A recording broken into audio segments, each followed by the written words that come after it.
para além destes benefícios fiscais, ou seja, aqui vamos dar foco a reabilitação na zona ARU, zona ARU, mas mesmo quem vai investir, sei lá, numa zona que não é ARU, também consegue aqui alguns benefícios fiscais, algumas ginásticas, algumas otimizações. Sim, prédios com mais de 30 anos é o suficiente para nós conseguirmos um pedido de redução de taxa do IVA para 6% no caso da mão de obra. Acho que também é aqui uma poupança muito interessante, não é? Uma Em taxa 100 mil de obra, em vez de pagarmos 23 mil em cima disso de impostos, temos 6 mil. 6 mil, uma diferença grande.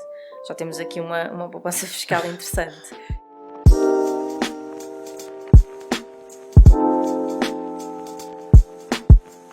Olá Luísa, bem-vindo ao podcast. Olá Ricardo. Obrigado por teres aceito o convite para virmos aqui falar um bocadinho sobre tudo, não é?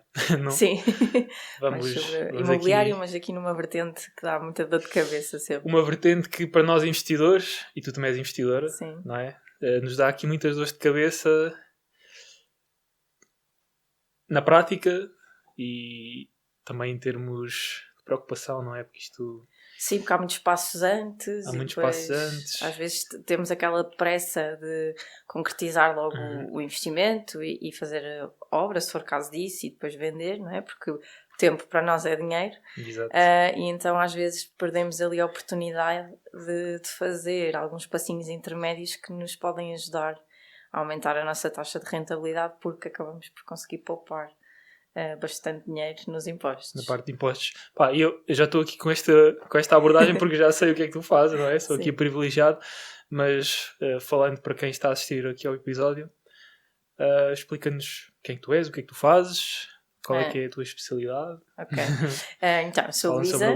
Lancei o meu projeto próprio há mais ou menos 1 ano e meio, onde estou a focar-me essencialmente em dar apoio a quem faz investimentos imobiliários. Isto surgiu por também necessidade própria, porque também comecei em conjunto, em casal, a fazermos os nossos primeiros investimentos imobiliários, e como eu já era desta área, da área de gestão, de contabilidade, fiscalidade, sempre gostei muito da parte fiscal e sempre trabalhei muito nesta vertente fiscal, então comecei também a estudar um pouco mais e a incluir esta análise nos investimentos também, e se conseguíssemos rentabilizar também alguma parte dos impostos, como o que há disponível, o que há de acesso.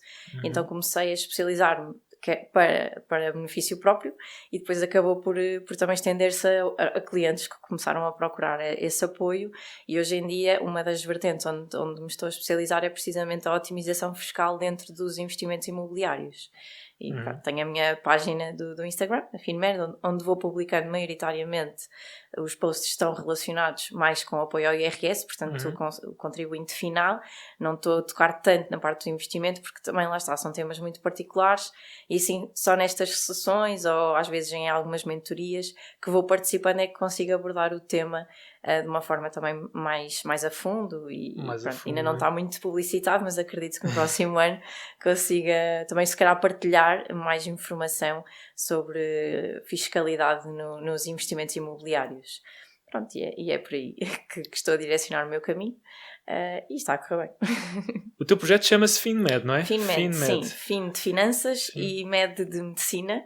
Aqui juntando um bocadinho, o António, meu marido, é médico, eu venho da área de finanças, de gestão, como eu já disse.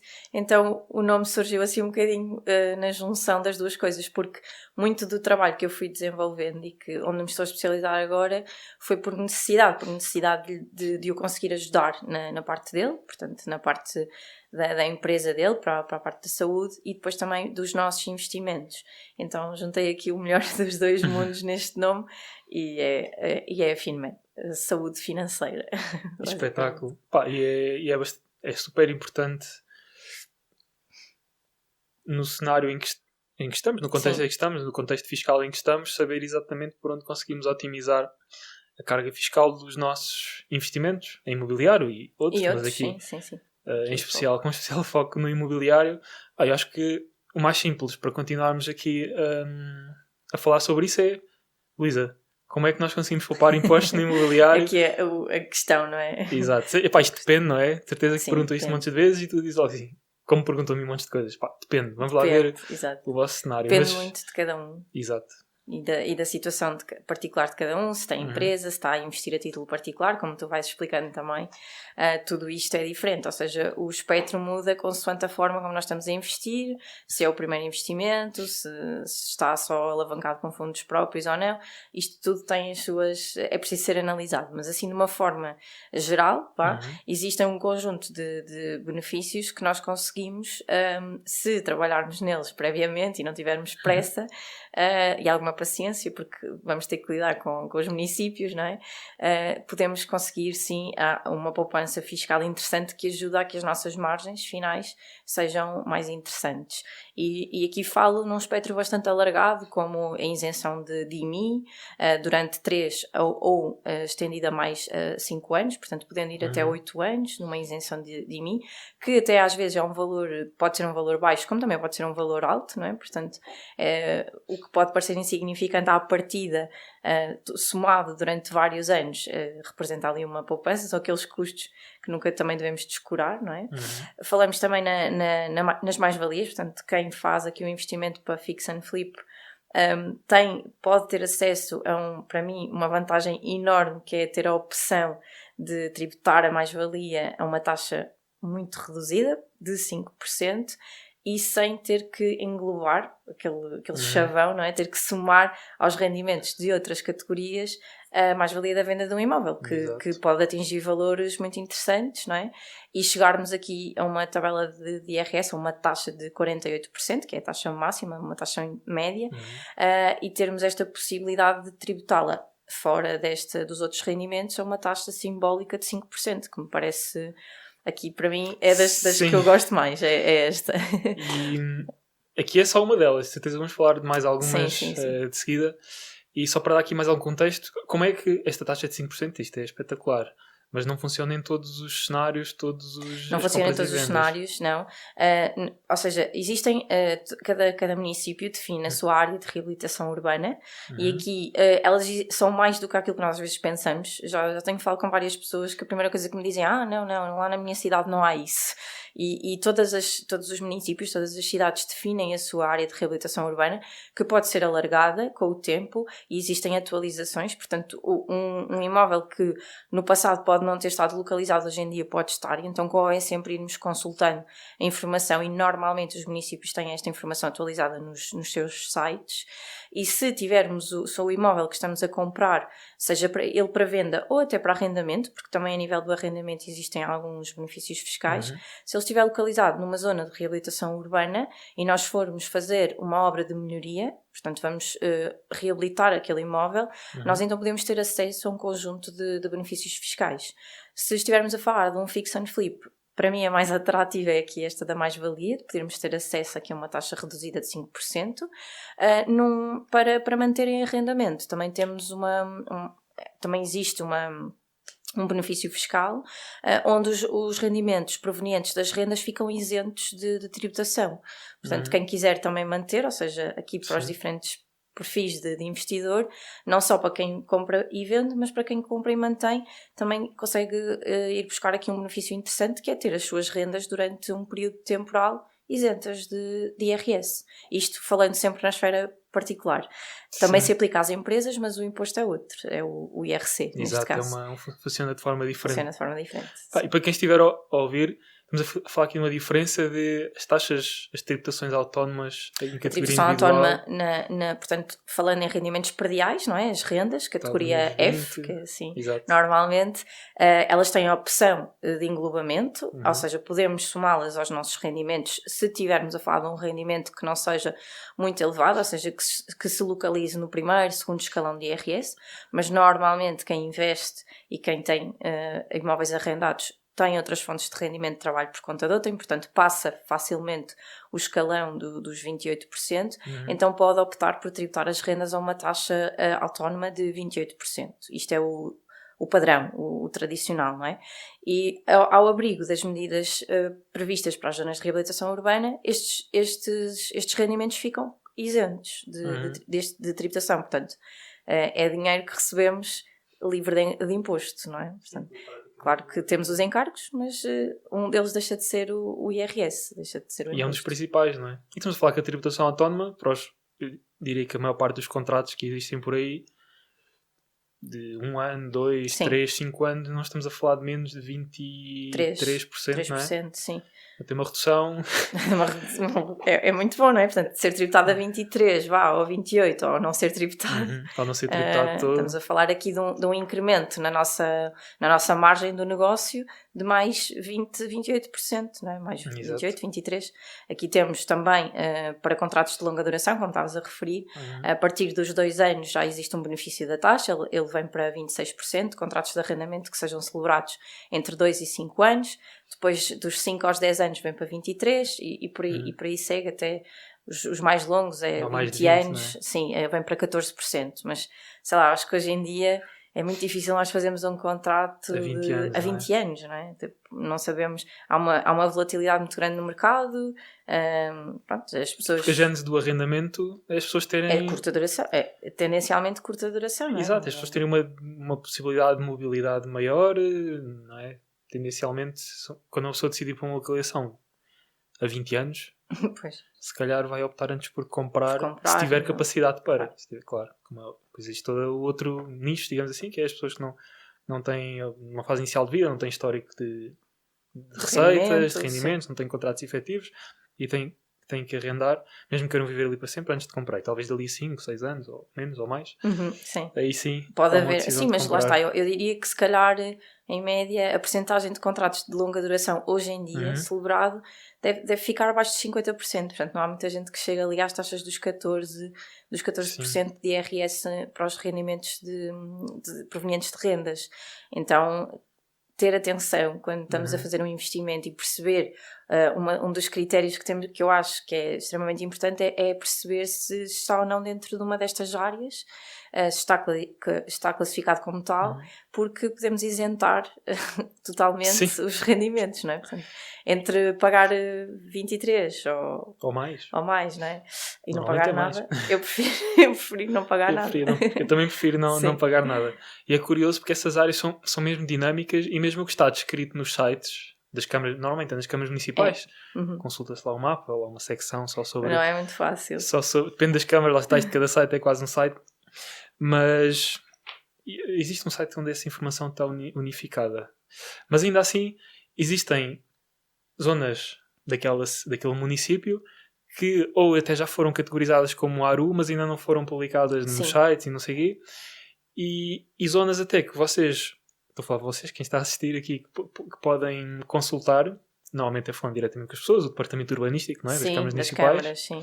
Porque eles dizem, olha, isto ainda não é ARU, mas há um despacho que vai ser aprovado daqui a 6 meses, não sei o quê. Exatamente, ou seja, também é aqui uma recomendação, que é nunca só... eu sei que hoje em dia a internet e termos acesso aos sites e estar lá a informação é ótimo, mas tentar sempre questionar diretamente, o presencial ainda continua a ser o melhor contacto, precisamente por causa disso que estás a dizer. Porque às vezes pode não estar a informação atualizada no site, eu até não ter informação de que aquilo está dentro de uma ARU, definida assim, e por via do contacto direto, então fica a perceber que se calhar, aguardando ali mais um período de tempo, posso vir a conseguir requerer os incentivos, porque vai estar inserido numa ARU. Pronto. Exato. Isto às vezes também é o tempo que a pessoa tem para esperar. E sim, o que tem a ver com câmaras municipais, e antes de começarmos a gravar estávamos a falar exatamente sobre isso, é entender os timings, porque até já tive casos em que foi mais viável avançar logo com a obra do que esperar montes de meses até que aquilo seja feito o processo. Uma das desvantagens aqui em torno destes incentivos é precisamente essa, é que isto está diretamente relacionado com as câmaras municipais, ou seja, o facto de eu ter feito um processo que correu muito bem com a Câmara de Lisboa não é garantia de que vá correr lindamente com a Câmara do Porto ou de outro município qualquer, porque cada uma é que orienta e tem os seus timings e tem os seus prazos e age da forma como está definido internamente. Portanto, é uma organização... É uma organização local, não vem de cima isto. Há uma orientação, uma legislação, uma diretiva comum, mas depois cada uma tem a sua autonomia para poder agir como quer.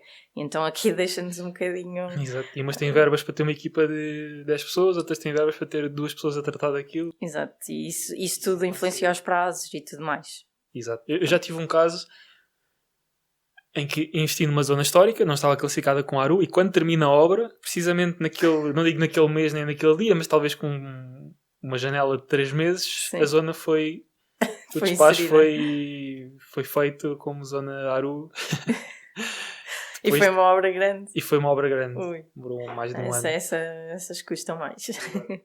Também tive um cliente agora que também está a fazer uma obra grande. Ele, quando chegou até mim, falou-me de um prédio que tinha comprado, e um prédio ainda com algumas frações, e o investimento ainda é avultado. Só que foi o que eu disse, a obra já tendo iniciado, é muito difícil nós agora, a menos que esteja uma fase muito inicial, mas é muito difícil termos a aprovação, o atestado da Câmara, já que vai possibilitar aqui o acesso aos vários benefícios. Há sempre, pelo menos o relacionado com o IVA, que também já vamos falar um bocadinho sobre ele, que é talvez dos mais acessíveis, mas todos os outros carecem de ter ali uma vistoria prévia, ter uma certificação por parte da Câmara em qual era o estado inicial do imóvel e como é que ele fica no fim. E ainda é uma obra grande, mas pronto, aqui a minha recomendação, e o processo está a ser esse, vai ser nós tentarmos fazer na mesma ao pedido, porque estamos numa fase muito inicial, e pronto, olha, por tentar também não se perde, e depois logo se vê o que é que se consegue. Então, se calhar até para ser mais perceptível, nós já estamos mais ou menos dentro do meio, estamos aqui mais ou menos dentro do tema, por experiências próprias, mas para quem está a assistir e nem sequer fazia ideia que existiam estes incentivos, qual é que é o procedimento prático, desde que eu identifico que o imóvel está naquela zona ARU? Quais são os benefícios? Sim, sumariamente, eu acho que já fomos a todos. A isenção ou redução do imposto em IRC ou IRS, não é? Sim. O IVA reduzido. O IVA reduzido, ou seja, passa de 23% para 6%, com exceção dos materiais, não é? Portanto, do que é a mão de obra. E aqui também ainda é uma poupança significativa, não é? Sim. Temos também a isenção de IMI, que é concedida inicialmente por um período de 3 anos, e há a possibilidade de acrescentar mais 5, consoante depois a finalidade que damos ao imóvel, se aquilo se vai tornar uma habitação própria permanente de uma pessoa a quem vamos arrendar, por exemplo. E também temos o tema do IMT. Podemos, ou seja, para quem está a agir a título... Agora vai dar aos dois, não é? Empresarial e particular, porque tivemos aqui uma mudança grande para as empresas no que toca à isenção do IMT na compra e venda de imóveis. Exato. Temos agora aqui um período grande que temos que comprovar essa atividade, não é? Até aqui, se calhar, para as empresas este incentivo até nem era muito relevante, mas acho que passou a ser novamente, que é o facto de eu poder também estar isento de IMT, quer na esfera pessoal, se estiver a investir pessoalmente, ou na esfera empresarial, sendo que estes impostos carecem sempre de um pagamento inicial e depois podemos requerer o seu reembolso. Funciona assim. Mas também, para mim, também acaba por ser um valor muito interessante, porque o IMT às vezes também atinge valores. Sim. Que, pronto, e nós não recuperamos aquilo, a não ser, eventualmente, não é feito das mais-valias, não é? Mas é dinheiro que não recuperamos. Sim. E ficar isento dele... Pronto, temos que ter a tesouraria disponível para tal, mas saber que podemos contar com o reembolso dele é também uma boa ajuda. Portanto, temos aqui um espectro grande, desde o IVA, IMI, IMT, IRS e IRC. Vamos aqui a uma série de impostos que conseguimos. Alguns deles não são cumulativos, portanto temos que decidir qual é que é financeiramente mais interessante, mas há alguns que podem ser cumulativos, que o caso do IVA, por exemplo, ele é transversal, pode ser acumulado com qualquer um dos outros. Exato. E em termos de passos, ou seja, eu identifico o imóvel está em zona ARU, já sei que existem estes benefícios todos, e agora quero saber como é que eu... É assim, o primeiro passo de todos é pedir a certidão. Portanto, hoje em dia, e acho que um grande efeito do Covid positivo foi muitas câmaras tornaram os seus procedimentos e formulários digitalizados. Portanto, conseguimos fazer os pedidos online. Temos que fazer um registro no site da Câmara Municipal, onde estamos a identificar o imóvel, fazemos o nosso registro e depois conseguimos, através dos formulários que estão disponíveis, fazer logo um pedido de qualificação daquele imóvel. Portanto, ter um atestado de que o imóvel, com base na morada, caderneta predial, está inserido ou não numa zona de reabilitação urbana. Por minha experiência própria da Câmara de Lisboa, este processo é instantâneo, ou seja, eu consigo ficar logo com a certidão, ela é enviada por e-mail, onde através da morada eles identificam logo se está ou não numa zona de reabilitação urbana. E eu com aquele papel, o que é que eu consigo fazer logo? enviar para o empreiteiro e ficar logo com o IVA no meu orçamento para a parte de mão de obra a 6%. Portanto, ali dá-me logo uma vantagem, não é? Na análise da orçamentação, que eu consigo usar aquele documento logo para esse efeito. E depois todo o processo, antes de iniciar a obra, que isto também é muito importante, é fazermos o requerimento à Câmara da vistoria, porque as câmaras têm que fazer uma vistoria prévia a testar com o estado do imóvel, como é que ele se encontra e como é que depois ele vai ficar, para depois conseguirmos ter acesso aos tais benefícios fiscais que estávamos a falar. Então a primeira coisa assim essencial é identificação do imóvel na zona da ARU, fazer o pedido deste formulário, desta autenticação, e a segunda é fazer quase que em simultâneo o pedido de vistoria, porque depois temos que estar sujeitos aos prazos da Câmara, não é? Exato. E isso é uma pessoa que tem que ir lá mesmo à casa. Exatamente, é mesmo um fiscal da Câmara que vai lá, que combina connosco. Normalmente eles não combinam, eles notificam-nos este dia a dizer, neste dia vou lá. Funciona também igual para as licenças de alojamento local, tive exatamente a mesma experiência, que é neste dia eu vou lá e pronto, e nós temos que lá estar. Temos que arranjar a solução. Temos que arranjar a solução. E pronto, e nem sequer perguntam se sugestão, nada, eles notificam, e vai lá uma pessoa e pronto, e dura o tempo que durar, também dependendo da dimensão do imóvel, claro. Tira fotografias, faz inspeção ao espaço, também analisam às vezes o prédio, pronto, se formos também mexer em alguma parte, mas analisam normalmente o prédio para depois ter um ponto de comparação com aquilo com o estado do imóvel no final da obra, e aí depois eles, na declaração que vão emitir, quer no início, quer no fim, o imóvel vai ter um nível de atribuição. E é com base nesse nível que depois nós conseguimos ter acesso a alguns dos benefícios que falámos. Porque no caso do IVA ele é direto, mas no caso do IMI, do IMT, nós temos que subir 2 níveis de melhoria no imóvel. E agora aqui tínhamos pano para mangas para definir os 2 níveis. Não sei se tens algum critério base. Eu já vi tudo, já vi pessoal que pintou a casa e teve os 2 níveis. Os 2 níveis. Eu acho que, pelo menos por uma experiência pessoal, o trocar as janelas, ou seja, colocar janelas porque as que estavam também eram péssimas, não tinham isolamento nenhum nem nada. Sim, se acabas de madeira, com o vidro... Sim, com aquele vidro. Sim. E que, pronto, nós conseguimos ouvir o ruído lá fora, entrar o frio. Portanto, só o facto de trocar aqui umas janelas por umas janelas que tenham um corte de térmico, por exemplo, que também não, em nível de preço não é assim tão diferente de uma janela já em alumínio, não é? Já ajuda a contribuir aqui para estes 2 níveis que eles...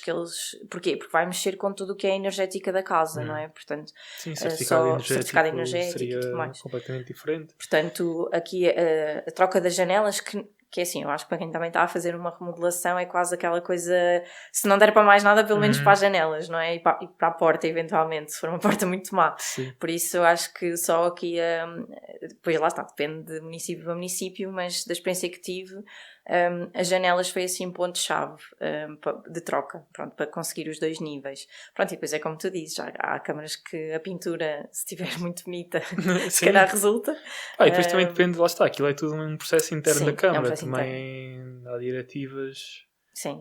que incentivam, ou o próprio modus operandi da Câmara incentiva que as pessoas também investam e facilitam um bocado por aí. Sim. Tem a ver com isso, tem a ver também com a política interna e perceber quais é que são os objetivos da Câmara, se está direcionado para a habitação ou não. Quer dizer, acho que agora vão estar todas, não é? Pelo menos com estas novas medidas todas querem ter aqui a sua bandeirinha de participação na habitação.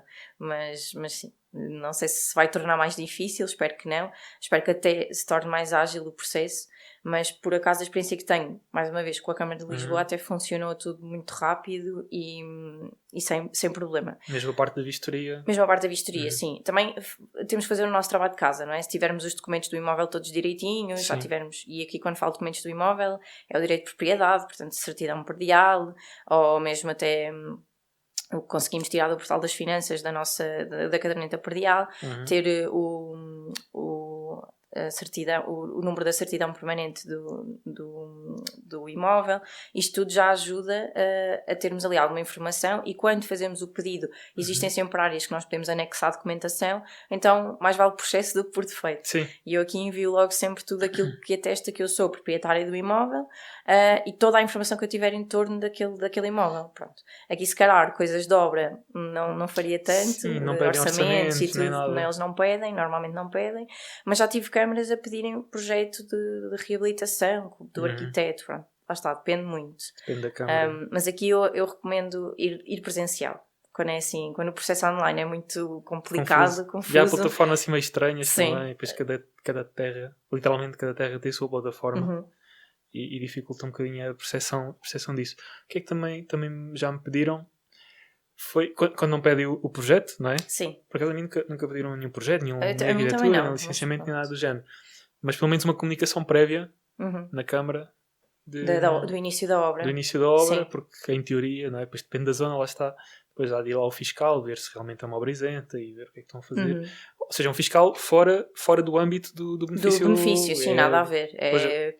É o fiscal que iria à vossa obra, se não tivessem feito comunicação prévia, começassem a arrebentar paredes, se alguém fizesse uma queixa ou a própria Câmara identificasse essa obra a decorrer e não vinha lá o registro, tem liberdade de ir lá ver o que é que se está a passar, sim. Para ver se não sim, estão ali. E lá está, né? Muitas agora têm, quando fazemos estes pedidos, mesmo relacionados com a reabilitação urbana, acabamos por ficar com uma área de utilizador, onde conseguimos fazer também essas comunicações prévias através da nossa plataforma. E não custa nada, portanto é só notificar que em dia X a obra vai começar. É quase como aquela notificação que temos que pôr nos prédios, que o condomínio pede, não é? Durante X dias vai decorrer esta obra, vai ter início a dia 1 e acaba. Pedem também uma descrição do que é que se vai fazer. Pedem uma pequena descrição, sim. Uma remodelação, portanto, pinturas. Essa comunicação que fazemos para o condomínio é agarrar nela e também acabar por enviá-la para a Câmara, porque ajuda muito no processo e a evitar algumas complicações e chatices. Sim. Exato. Sim, fica tudo transparente.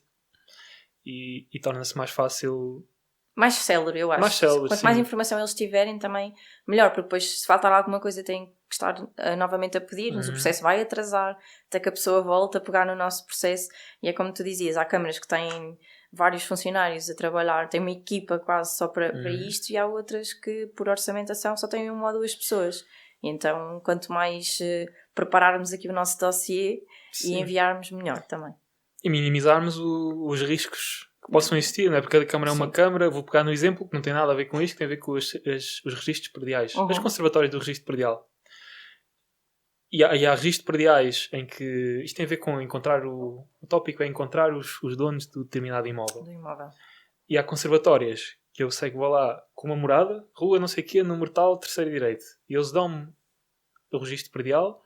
E há outras que dizem que não, tem que vir com o número de inscrição na matriz, tem que vir com isso tudo, ou seja, ainda tem que ir à Câmara, pedir isso, se me derem na Câmara, para depois ir à Conservatória, e o poder é igual dos dois lados, só que num tem uma pessoa, do outro tem outra, um é uma pessoa mais ágil, o outro é uma pessoa que é mais by the book, ou não sei se isto é algum requerimento, algum guia interno, e o mesmo acontece com as câmaras. Imagina o que é tu pedires estes benefícios, só que não fazes a comunicação prévia, não é? É uma obra isenta, não é? Até que não dás nada de estrutural, não estás a ir contra... interferir nada no prédio. Exato, portanto, em teoria não metes a notificação com nenhum, mas não estás a infringir nada diretamente.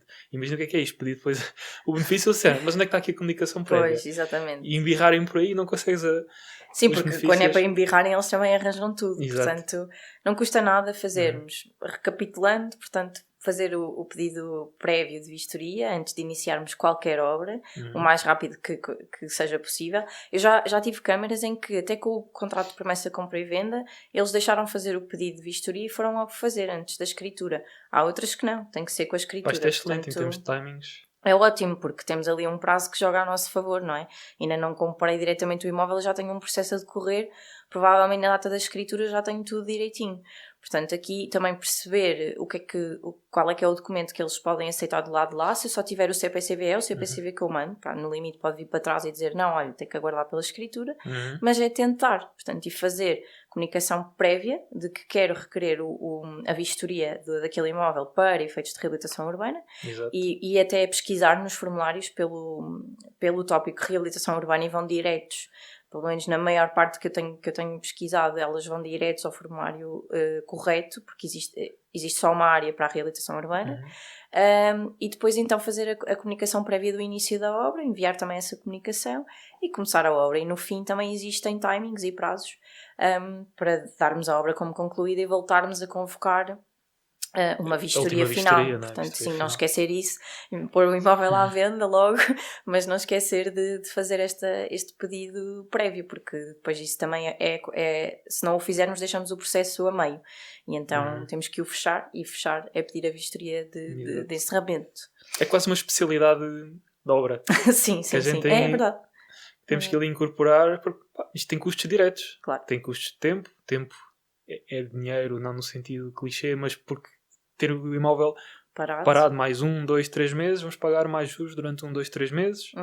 Se formos arrendar o imóvel, perdemos 1, 2, 3 meses de renda, porque não vamos começar a obra até ter a primeira vistoria, porque se começarmos a obra antes da primeira vistoria, eu já tive um caso desses, que até fartei-me de esperar, comecei a obra, quando a pessoa foi lá, o fiscal da Câmara disse, você já começou a obra, não vou conseguir considerar um estado inicial, e o processo caiu, parte das vistorias. Sim. Por isso tem um impacto direto na rentabilidade do investimento, não só nos impostos que vamos ter uma isenção sim, ou um uma redução, um reembolso, mas também em custos, em rentabilidade, em termos de custo de capital, em termos de custos, não é custo de oportunidade, mas custos indiretos, não é? De não arrendarmos o imóvel. De não arrendar, portanto, de estar parado, não é? Exato. Acaba por ser um custo de oportunidade, porque não estou a avançar, estou ali à espera. Mas acho que, pronto, depende, mais uma vez, depende de câmara para câmara, mas acho que vale sempre a tentativa, e como tu também já fizeste, já houve pedidos que fizeste e depois acabaste por decisão consciente, olha, vou avançar, isto está a demorar mais do que aquilo que eu posso esperar, e a termos esta consciência, que é qual é que é o tempo que eu posso esperar, não é? De iniciar uma obra e depois o prazo da conclusão dela que o empreiteiro me dá, quanto tempo é que eu tenho aqui para esperar? E isso também é importante nós pensarmos nisso, para quando estamos neste processo definirmos ali uma data em que, ok, a partir daqui para a frente eu vou ter que esquecer que isto existe e avançar, pronto, mas vale sempre a pena, e mesmo em obras que até já tenham iniciado, vale sempre a pena tentar, se elas estiverem numa fase muito inicial, tentarmos fazer os pedidos e fazer as coisas ainda direitinhas. Sim. Mas para evitar chatices, convém sempre fazer previamente, sim, o quanto antes. Isso, os pedidos de vistoria também têm um custo de... Depende da câmara, não é? Mas depende da câmara. 30, 40, 50 euros. Há câmaras que não cobram, há outras que sim, à volta dos 30, 40 euros, também não é assim nada. Versus o benefício que podemos vir a ter, acho que é um custo suportável, não é? É um bom custo de oportunidade ali. E é reembolsável, caso... Sim. Essas taxas camarárias são reembolsáveis, também caso o processo conclua Fique concluído com sucesso, sim, seja diferido. Conseguimos também solicitar o reembolso destas taxas. Sim. Mais uma vez, são coisas que pagamos upfront, mas depois conseguimos reaver e temos que ter depois novamente trabalho de ir requerê-las. E, por exemplo, no caso do IMT e do IMI também, conseguimos fazer tudo através do portal das finanças, através da plataforma do Web-Balcão, conseguimos ir lá enviar a documentação, olha, eu paguei este valor, tenho aqui o certificado da Câmara, portanto venho requerer o reembolso. Pronto, agora aqui em termos de prazos, também depende. Mas facilita, só o facto de não ter que sair de casa e ir às finanças. Sim, facilita muito, eu acho que facilita muito. Já é algo que a mim me dá bastante calma. Não é calma, mas... tranquiliza, não é? Só o facto de ter que sair às finanças, tirar uma senha, sentar ficar à espera.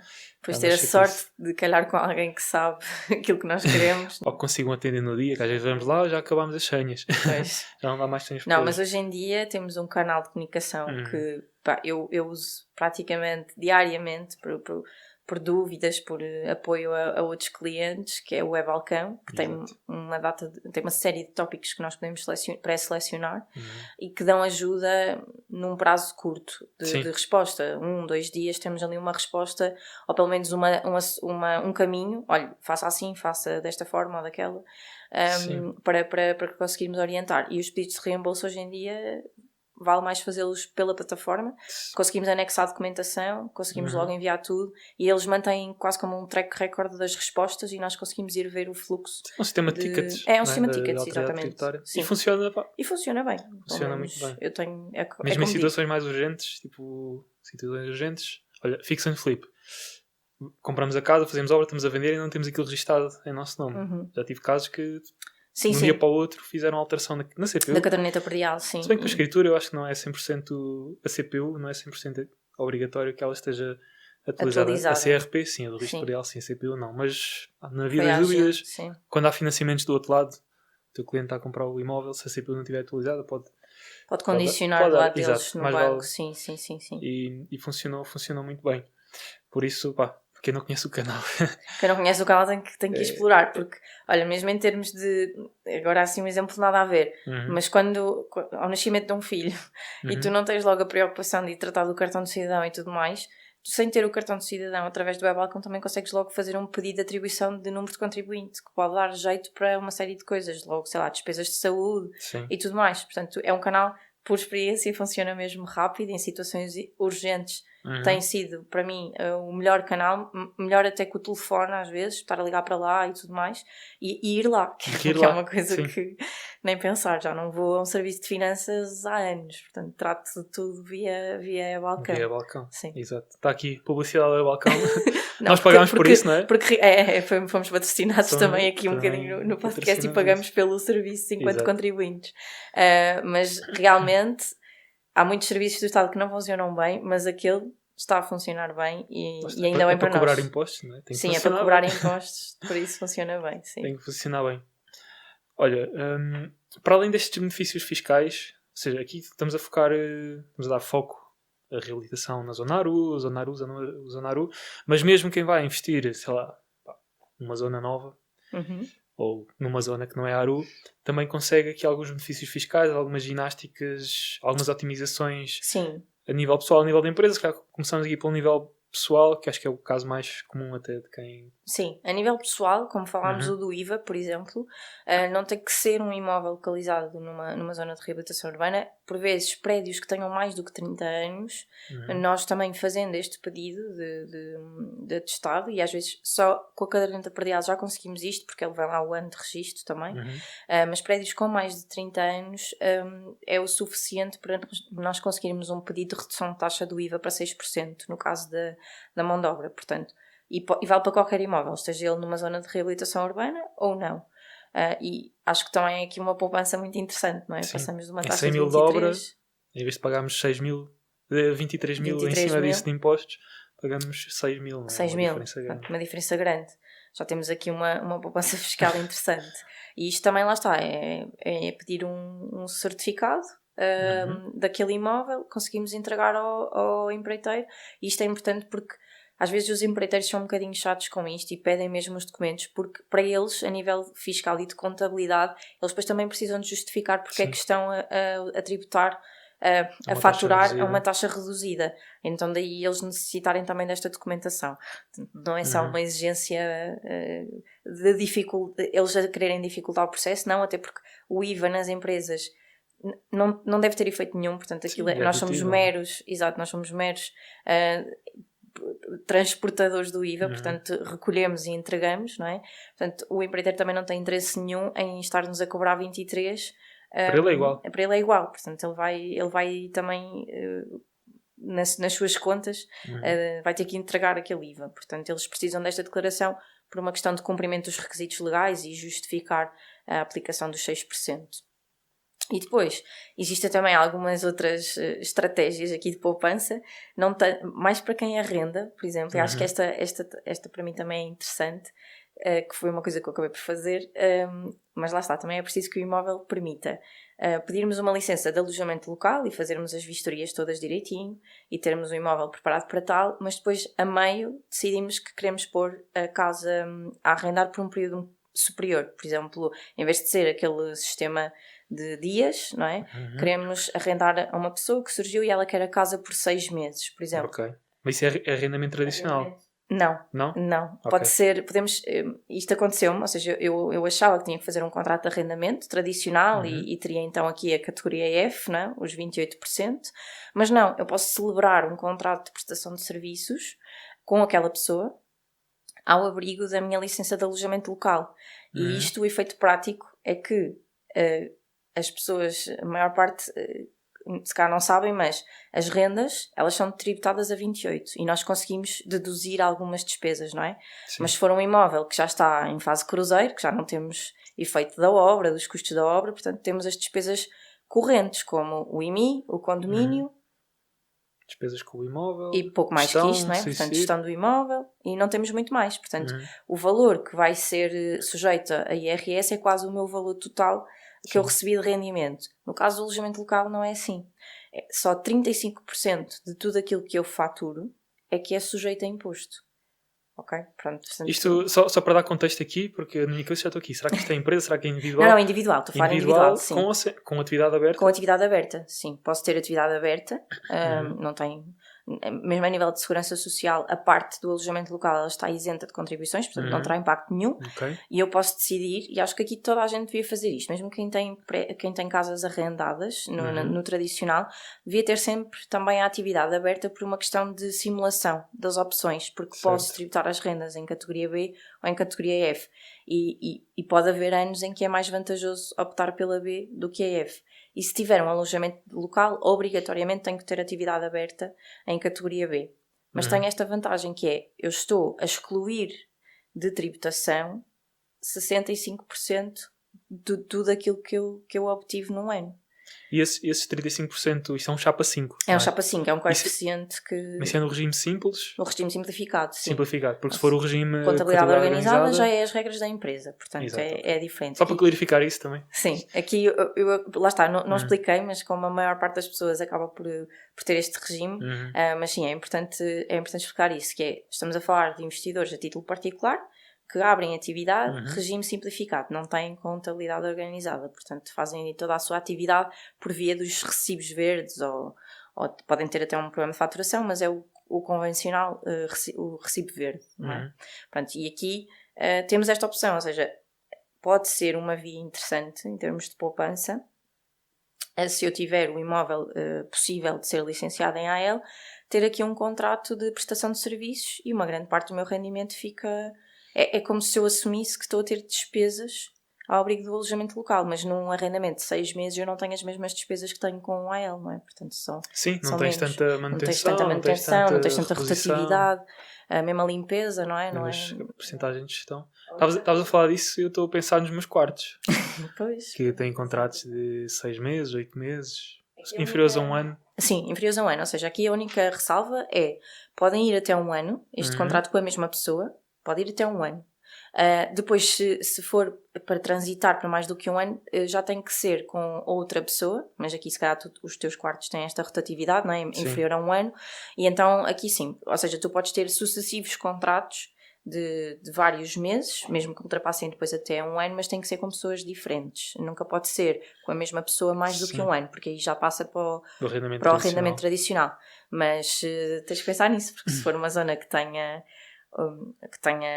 possibilidade de pedir a licença de alojamento local, tens que preparar o imóvel para tal, tem alguns requisitos, mas também nada do outro mundo, coisas que eu acho que até uma casa que nós arrendamos devia ter, portanto o extintor de incêndios, a manta, que as pessoas deviam ter em casa, eu tenho na minha casa, por exemplo, e toda a gente devia ter aquelas coisinhas básicas que o alojamento local requer, acho que devia estar em toda a casa, em todas as casas, portanto não é nada de muito elaborado, e só com uma pequena tarefa eu consigo logo aqui, se calhar, uma poupança interessante a nível de imposto, e isto também vale para qualquer imóvel, desde que seja possível pedir a licença de alojamento local, ou seja, mesmo que esteja em zona de reabilitação urbana ou não.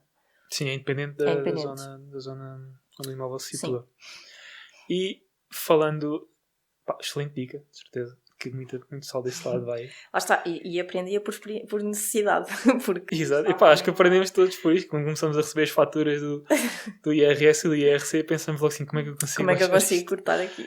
E andamos sempre, o pessoal anda sempre à procura de formas de conseguir otimizar isso. Há uma outra interessante, que eu acho que tu também provavelmente beneficiaste dela a título pessoal, que é nós temos a tal isenção do IMT, não é? Podermos pedir, mas funciona também para particulares, não é só em empresas. Desde que eu tenha atividade aberta e tenha o código de atividade de compra e venda de imóveis. E há muitas pessoas que também não sabem disto, que já investiam a título particular, não abriram atividade, portanto acabavam por incluir as suas compras e vendas no anexo G do IRS, o das mais-valias, mas nós tendo atividade aberta, regime simplificado, tendo este código de atividade, nós também podemos requerer a isenção de IMT, ou seja, pagamos à cabeça, mas no momento da venda do imóvel, eu posso fazer o pedido de reembolso e justificar que comprei, fiz ou não, uma pequena obra, posso até nem fazer nada, comprei e revendi. Pronto, e aí posso requerer, e também normalmente o último que me estou a lembrar tinha ali 15.000 euros de reembolso. Não é brincadeira. Que souberam bem receber de volta, portanto. Exato. E aqui também, zona de reabilitação urbana ou não, portanto, vale aqui, lá está, a condicionante não é condicionante, mas o requisito é ter atividade aberta com o código de atividade de compra e venda. Compra e venda. Eu, fix and flip, algumas coisas mais pontuais fiz a nível individual, em atividade comercial é a título de empresa. Por isso a minha experiência com categoria B não é nenhuma, na verdade. Nunca abri atividade. Tendo nos recibos verdes na altura da faculdade. Sim. Não mais do que isso. Mas uma questão que eu tenho aqui, de certeza que o pessoal que está a assistir também vai ter, que é, eu na categoria G, eu faço uma compra e vendo o imóvel, as minhas mais-valias são tributadas a 50%. Sim. Ou seja, se eu tenho 100 mil euros de lucro na operação, só 50 mil... Se eu tenho 100 mil euros de lucro na operação, só 50 mil é que vão ser tributadas em IRS, no escalão em que aquilo estiver. Com a categoria B, existe também essa redução das mais-valias a metade? Ou não? Podemos conseguir também reduzir a 50%. A questão é que nem sempre é atribuído. E no cálculo podemos ainda beneficiar ou não de um outro fator que nós não temos em anexo G, que é a amortização do imóvel. Ou seja, quando eu compro um imóvel numa empresa, ele tem uma vida útil definida. A depreciação pela lei. Do imóvel prazo, é isso? Exatamente, ou seja, tem, por exemplo, acho que no caso dos imóveis, não sei se é 25 ou 50 anos. É 50. 50. Ou seja, o que é que isso quer dizer? Que para efeitos fiscais... Não, mas para cá acho que é 50. 25 é outra coisa. 25 acho que até é os terrenos. São 50 anos. O que é que isto quer dizer?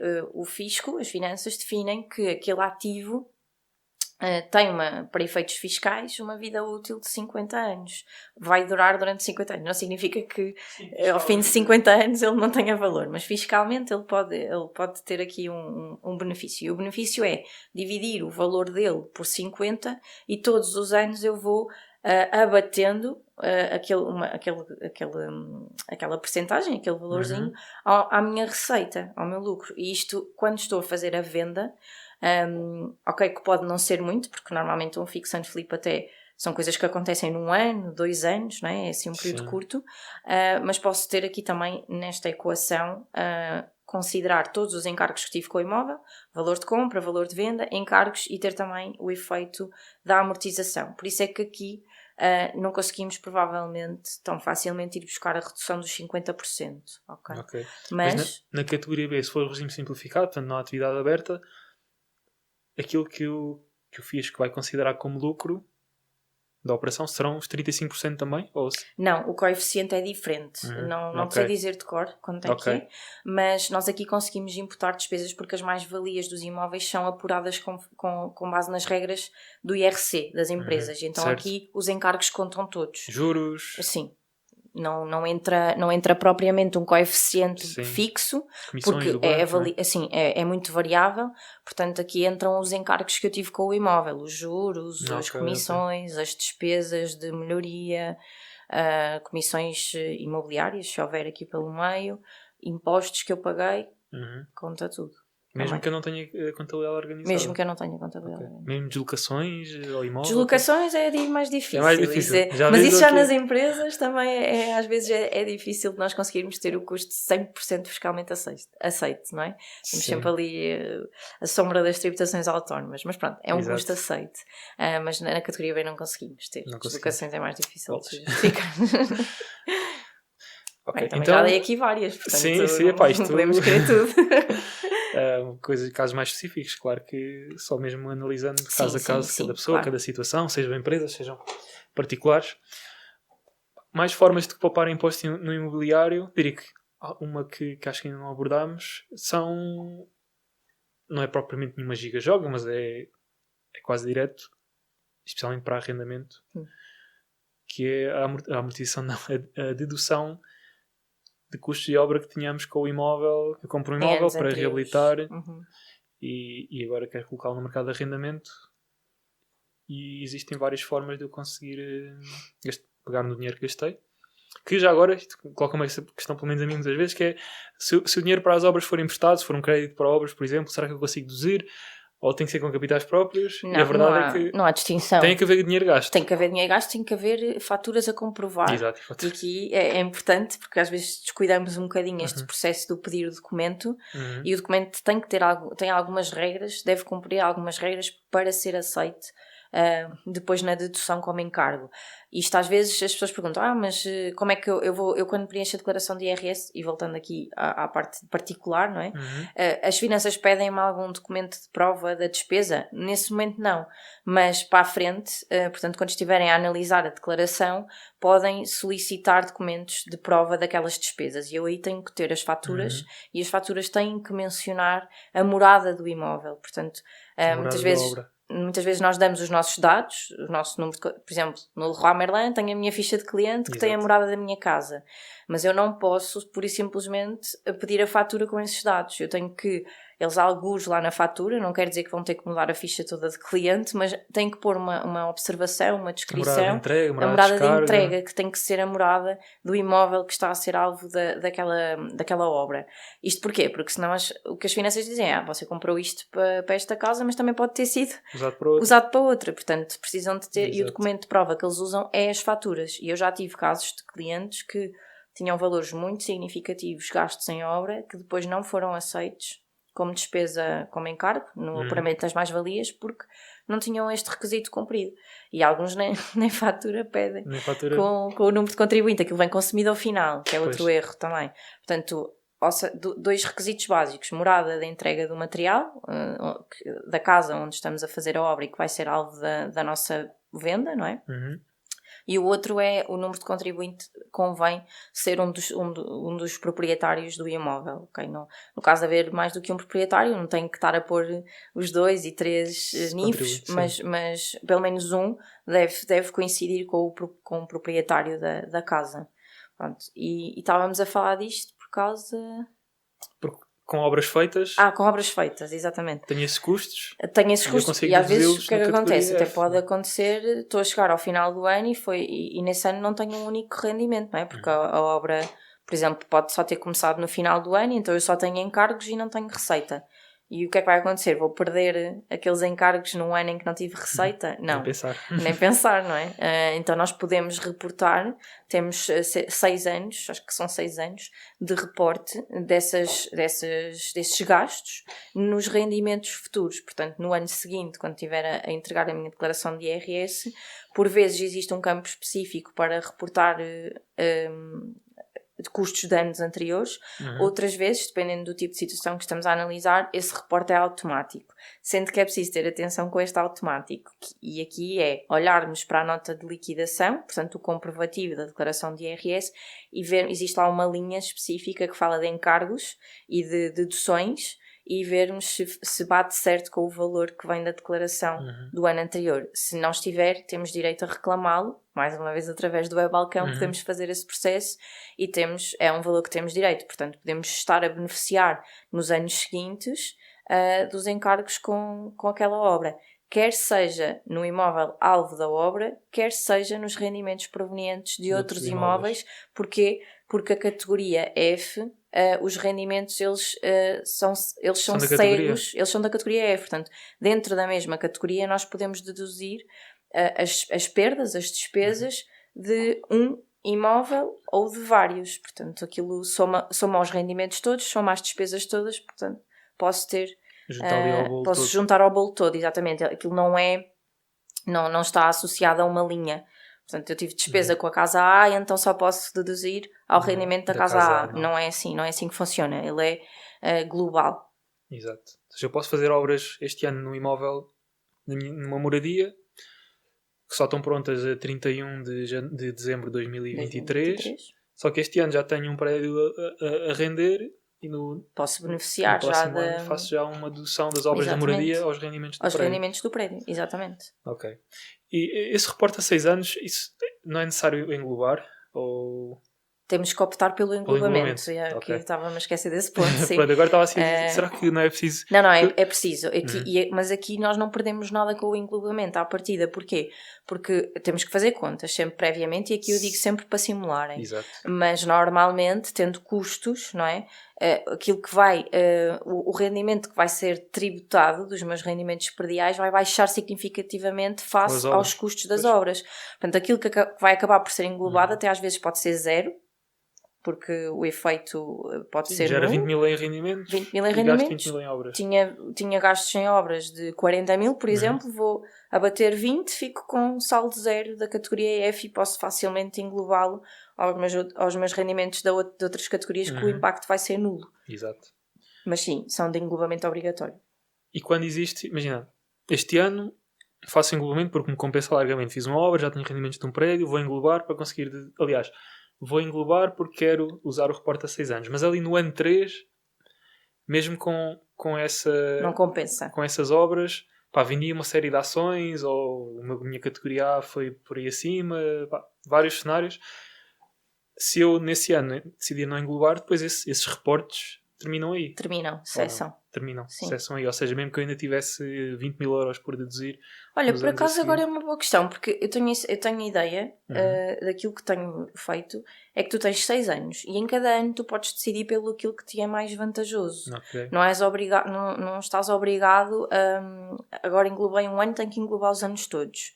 E sendo que o reporte é durante 6 anos, eu posso optar sempre, em cada ano, isoladamente, o que é que quero fazer, sem prejuízo da perda dos anos seguintes. Pois, isso por acaso é uma questão que me colocam bastante, que é, Ricardo, chegou ao ano 3 e que nesse ano vendo ações, ou vendo uma empresa, ou aquilo que seja. O englobamento obrigatório é no ano de análise, portanto é naquele ano.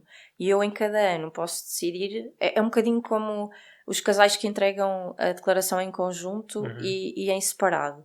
O facto de optarem num ano pela tributação conjunta, não têm que optar o resto da vida por em conjunto. E aqui nos rendimentos prediais, e tendo este reporte de perdas, vai acabar por funcionar um bocadinho da mesma forma. Eu tenho um período de 6 anos, em cada ano eu decido aquilo que me é mais vantajoso. Sendo que depois... Pronto, vai Fica por confirmar, não é? Não, mas tenho quase certeza que é isso, mas vou confirmar ainda assim, só para ter aqui um... Sim, depois deixamos nos comentários alguns onde isto ficar colocado, mas porque é uma questão. Porque o que a lei diz, e agora estou-me a lembrar, é que tem um período de 6 anos, ponto, com a opção de englobamento nos anos seguintes.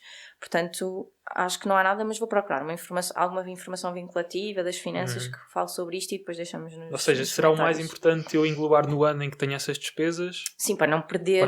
Por isso aí é que se pode perder, que eu tenho as despesas este ano. Quer dizer, mas nós temos até 48 meses, 36, 48... Ou seja, se eu faço uma obra hoje e só começo a rentabilizar daqui a um ano e meio, consigo continuar a deduzir as obras que fiz. Obras, sim. São 48 meses. 24 meses. 24, tenho 2 anos. Que é 24, 2 anos, sim. 2 anos. E aí, se calhar, posso englobar mesmo as obras que fiz há 2 anos. Sim. E começar a contar a partir daí. E começar a contar a partir daí, sim. Okay. Sim. Isso, lá está.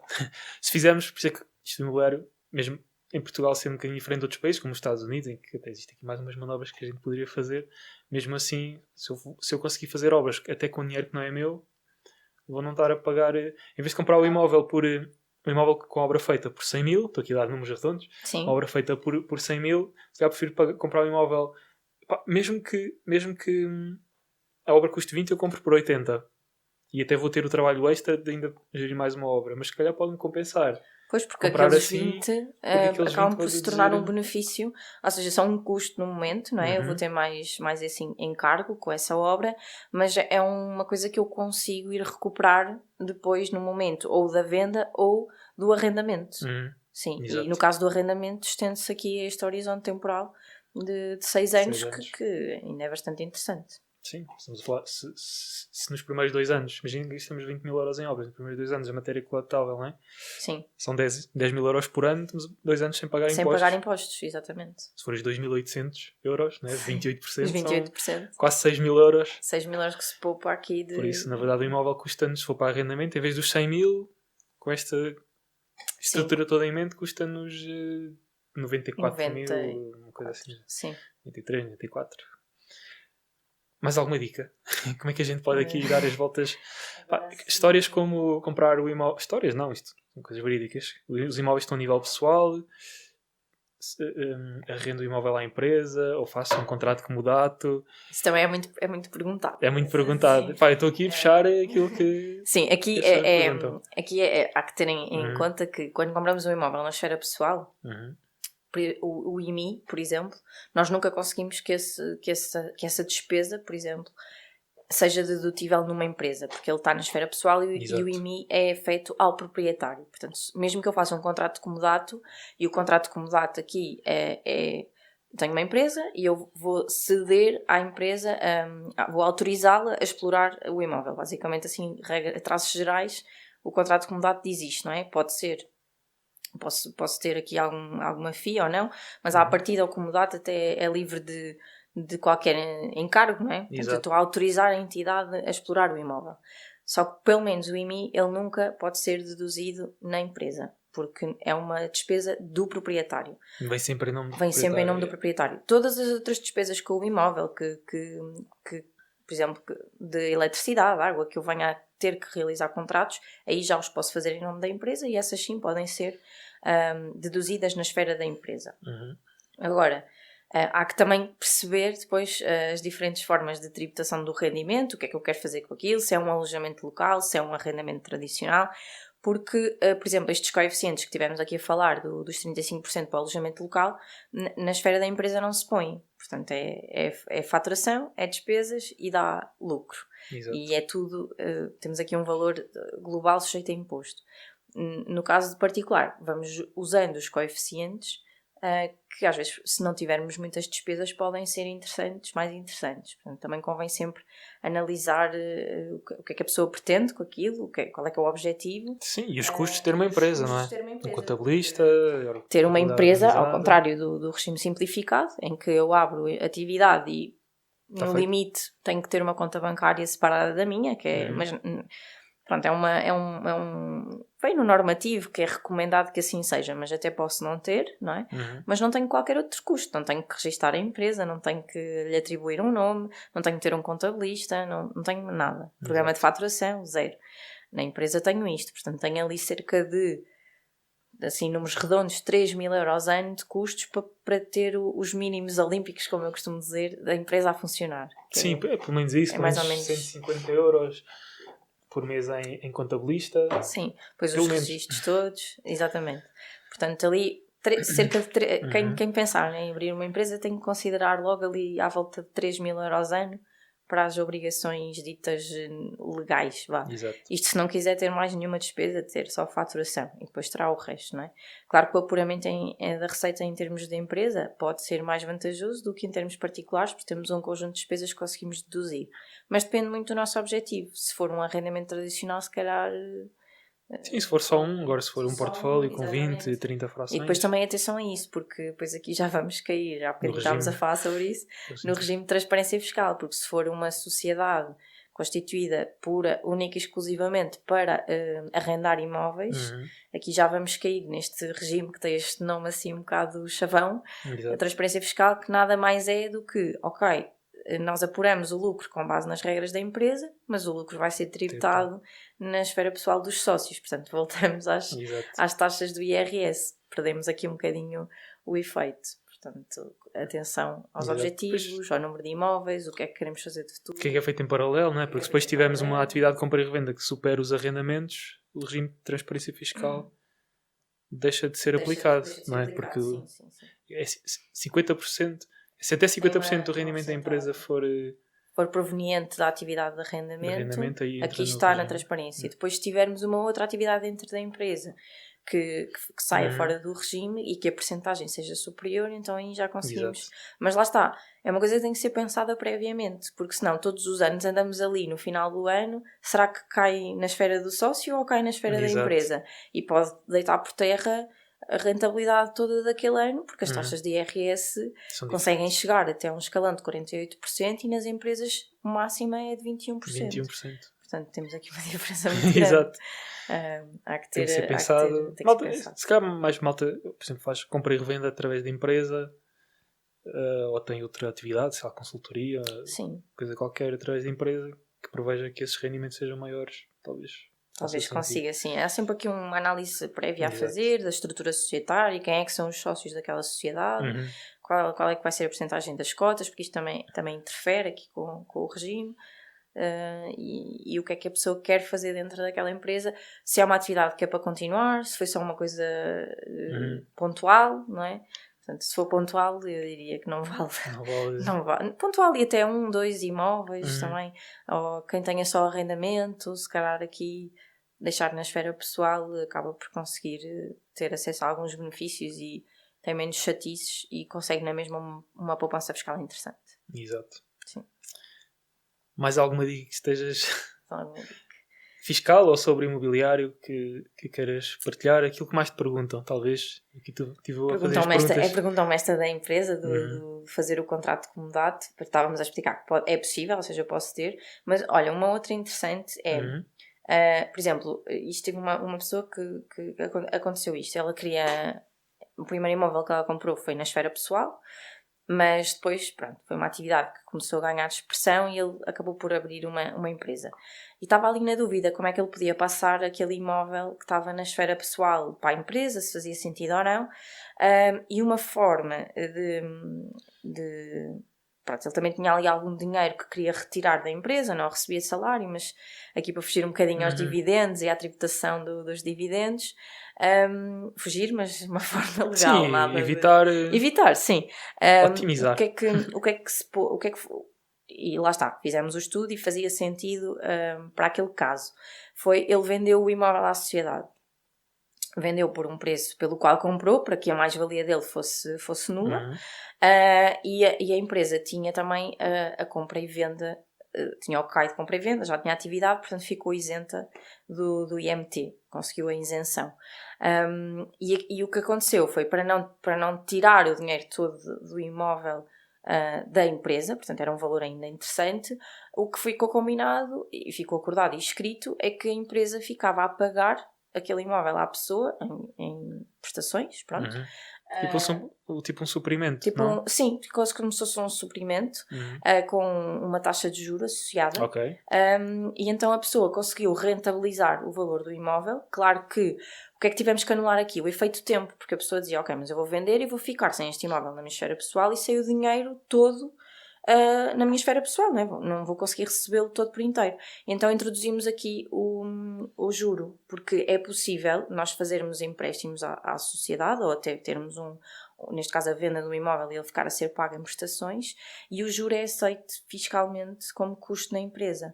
Temos uma baliza de valores que até me parece interessante. O spread máximo aceito fiscalmente são 6%, somado da Euribor a 12 meses, que nesta altura está lá nos pinkers, portanto conseguimos chegar aqui a uma taxa de aproximadamente 10% de retorno de um investimento que para aquela pessoa está seguro. Porquê? Porque ele tem a propriedade da empresa, ele controla ali a coisa, portanto está a receber ao mesmo tempo e está a retirar dinheiro da empresa de uma forma fiscalmente otimizada, porque a única coisa que ele vai pagar é IRS sobre o juro, pronto, tem os 28%, mas recebe e consegue abater como despesa na empresa. Portanto, o juro é aceito fiscalmente. Vai pagar o imposto de um lado, mas do outro lado vai estar a otimizar. Mas reduz do outro lado, exatamente. E como ele é dono de toda a infraestrutura... Ele é dono, portanto ele controla aquilo, sabe que vai receber o valor, o negócio está... E ele até tinha dinheiro para receber a pronto, mas não queria descapitalizar a empresa e que a empresa ficasse com aquele valor de déficit de tesouraria tão grande. Então arranjou aqui uma forma de rentabilizar no período de um ano e pouco, este retorno do investimento. Exato. Pronto, agora são situações muito específicas. Situações específicas, podem nem sempre compensar, mas é uma coisa que é possível, que é, no caso de sermos particulares e termos uma sociedade, ter imóveis ou não, mas podemos fazer empréstimos à nossa empresa com esta taxa de juros, que me parece bastante interessante para os dias de hoje, a rondar os 10%, que é aceito fiscalmente. E é um investimento como outro qualquer, porque em todos os nossos investimentos nós acabamos por pagar os 28% sobre os juros, ou sobre as mais-valias, sobre os dividendos, não é? Portanto, parece-me aqui uma boa opção que muitas pessoas também não conhecem, não sabem. Sim, investimos em vez de estarmos a investir numa empresa da Bolsa, investimos na nossa empresa. Exatamente, que conhecemos, que controlamos, sabemos que tem capacidade de retorno, não é? E estamos também a diminuir, por um lado, o nosso lucro fiscal dentro da sociedade, mas por outro a tirar retorno também para nós em termos particulares. Em termos pessoais, né? A única coisa que pagamos é a taxa liberatória dos 28%, não temos segurança social em cima deste valor, portanto parece-me também uma boa estratégia. Mais aqui uma estratégia, olha, eu digo mesmo, quem me dera ter ouvido este episódio há 5 anos atrás, há 3 anos atrás até, se for preciso. Sim. Pronto, olha, é bom ensinar trouxe dicas valiosas. Eu pensei que não ia ensinar nada aqui ao Ricardo e afinal... Por exemplo, a categoria B, eu nunca olhei muito para a categoria B porque eu já tinha empresa antes de começar a investir em imobiliário, comecei um bocado ali a jogar com os dois mundos. Por isso a minha experiência com a categoria B nunca foi... Não foi nenhuma na prática. Sim, mas para quem começa, não é? E quem está aqui no primeiro investimento, é sempre uma boa opção e não custa nada. Nós, por exemplo, olha, eu sou-te sincera, a nível pessoal, o primeiro investimento que fizemos de compra de um imóvel, abrimos, já tínhamos categoria B aberta por causa de outras coisas, mas adicionámos o código de atividade de compra e venda. E no momento da venda, nós temos a possibilidade de simular as duas coisas. O que é que me compensa mais? Se é o anexo G ou se é fazer no B. Porque eu não sou obrigado a fazer no B só porque tenho atividade aberta. Portanto, posso sempre simular. E não perco nada. Portanto, exato. Abres aqui mais uma opção na altura da simulação. Uma opção na altura tens é que no ano anterior, lá está, isto são coisas que só otimizam no ano anterior. Porque se não tivesse, agora em maio, não é? Junho, vamos todos entregar a partir de abril, vamos começar as entregas. A fazer os IRS. Sim, não posso, por exemplo, ir abrir agora a atividade para um imóvel que eu vendi o ano passado. Exato. Mas ou seja, pessoal, este ano, abrir atividade na via das dúvidas. Sim, não perdem nada. Pronto, tem sempre ali que ver o tema da segurança social, mas se estiverem a trabalhar por conta de outra, nem sequer é tema. Exato. Portanto, acho que não perdem nada. Consultem sempre alguém antes de... um especialista também nestas áreas que vos possa orientar, ver a vossa situação pessoal e profissional, porque é sempre importante ver as duas, a familiar e a profissional. E se calhar aqui uma preparaçãozinha prévia depois dá ali mais uma opção na altura da entrega do IRS que pode ser interessante, que é termos aqui esta categoria B a funcionar. Espetáculo. E acho que há muita gente que vai passar a pedir licenças de alojamento local. Acho que sim, depois deste episódio vai ser o número de visualizações, vai ser o número de novas licenças a ela. As câmaras não vão ter medo, não vão ter mãos a medir. Vão-se chatear connosco. Por isso, estás a assistir isto nas primeiras horas, mais vale correres para o município e submeter o processo para seres o primeiro. Luísa, obrigado pelas tuas dicas, valem mais do que ouro. Obrigado pela tua disponibilidade para vires aqui partilhar o teu conhecimento comigo e com quem assistir este episódio. Tu tens uma página de Instagram? Tenho uma página de Instagram. Para já ainda não tenho YouTube. É um projeto que está aqui para este próximo ano. Aqui também, se calhar, começar com a reabilitação urbana. Portanto, acho que tenho aqui um desafio em cima da mesa de fazer aqui uma série relacionada com o imobiliário e com esta otimização fiscal de um imóvel próprio. Portanto, acho que vou trazer aqui para o YouTube. Mas para já ainda está a ser trabalhado. Portanto, tenho a página do Instagram, finmed.pt, e o site também, portanto, www.finmed.pt, que já vão tendo lá algumas informações dos serviços e tudo mais, e sobre mim, mais algumas informações extra, e contactos, portanto, formas de contactar, e-mail, telefone também acho que está, e via Instagram, que é assim a via mais direta. Espetáculo. Não podia ser mais fácil. Não há desculpas para pagar mais de impostos a partir daqui. Exatamente. Luísa, obrigado novamente. Ricardo, obrigada eu pela oportunidade, e foi um gosto estar aqui neste bocadinho a falar sobre um tema que normalmente não diria aborrecido, mas que as pessoas têm um bocado de medo, mas acho que conseguimos trazer isto de uma forma bastante simplificada até, e deixar aqui várias ideias no ar. E acionável, não é? Sim, acionável. As pessoas conseguem agarrar nisto e até questionar os seus contabilistas, ou mesmo a nível de finanças, tentar aqui, e camarário também, questionar aqui algumas pessoas sobre situações que lhes possam ser aplicáveis. é isso. Agora isto é conhecimento, é só potencial aí do nosso lado e de quem está a assistir. Agora é só ir para a prática. Exatamente. Obrigada. Obrigado.